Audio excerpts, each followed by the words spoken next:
പ്രിയപ്പെട്ട സുഹൃത്തുക്കളെ, യുദ്ധം ഇറാനെതിരെയോ അല്ലെങ്കിൽ ഇറാനിലെ ജനതയ്ക്കെതിരെയോ അല്ല, മറിച്ച് ഇറാനിലെ ഭരണകൂടത്തിനെതിരെയാണ്. ഇതാണ് അമേരിക്കയുടെയും ഇസ്രായേലിൻ്റെയും പക്ഷം. ഇതെത്രത്തോളം ശരിയായിട്ടുള്ളൊരു നിലപാടാണ്? ഇതല്ലാതെ മറ്റ് താല്പര്യങ്ങൾ ഈ പറയുന്ന അമേരിക്കയ്ക്കോ ഇസ്രായേലിനോ ഉണ്ടോ? മറ്റെന്തെങ്കിലും സാമ്പത്തിക താല്പര്യങ്ങൾ മുൻനിർത്തിയാണോ?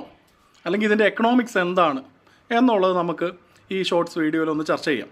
ഓക്കെ, അപ്പോൾ ജനാധിപത്യ താല്പര്യങ്ങൾ മുൻനിർത്തിയാണ് ഈ ആക്രമണം എന്നുള്ള പക്ഷം എത്രത്തോളം നമ്മൾ പർച്ചേസ് ചെയ്യണം, എത്രത്തോളം നമ്മൾ മുഖവിലേക്ക് എടുക്കണമെന്നുള്ളത് നിങ്ങൾ ഈ വീഡിയോ ഒന്ന് ശ്രദ്ധിച്ച് കേട്ട ശേഷം സ്വയം തീരുമാനിക്കുക.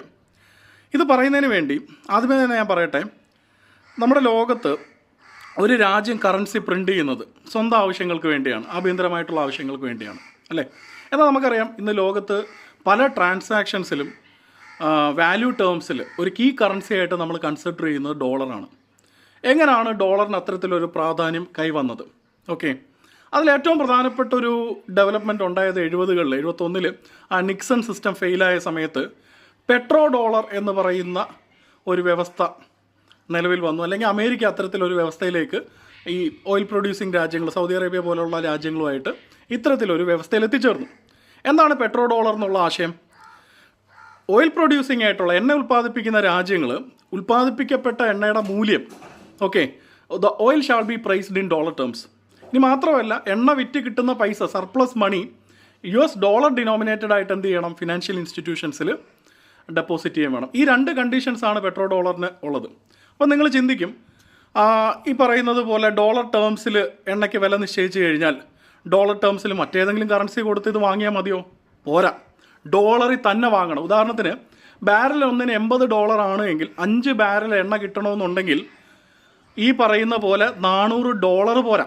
മീൻസ് $400 തുല്യമായിട്ടുള്ള യൂറോ പോരാ, $400 തന്നെ വേണം. ഓക്കെ, അല്ലെങ്കിൽ തത്തുല്യമായിട്ടുള്ള കറൻസി ഡോളർ മൂല്യത്തിൽ കൊടുത്താൽ പോരാ, എന്ത് തന്നെ വേണം? ഡോളർ തന്നെ ആസച്ച് ഉണ്ടെങ്കിൽ മാത്രമേ എന്ത് ചെയ്യാൻ പറ്റത്തുള്ളൂ? ഈ ട്രാൻസാക്ഷൻ നടക്കത്തുള്ളൂ. എന്ന് വെച്ച് കഴിഞ്ഞാൽ ലോകരാജ്യങ്ങൾക്ക് എണ്ണ വാങ്ങണമെന്നുണ്ടെങ്കിൽ എന്താവശ്യമായിട്ട് വന്നു?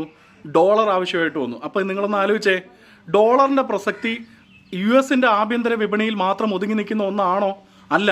ഈ പെട്രോ ഡോളർ പോലുള്ള വ്യവസ്ഥ വന്നത് വഴി ഡോളർ ഒരു കീ കറൻസി ആയിട്ട്, അല്ലെങ്കിൽ ഒരു എക്സ്ചേഞ്ച് കറൻസി ആയിട്ട് മറ്റ് രാജ്യങ്ങളുടെ കരുതൽ ശേഖരത്തിലേക്കും വരേണ്ട ഒരു സാഹചര്യം ഉണ്ടായി.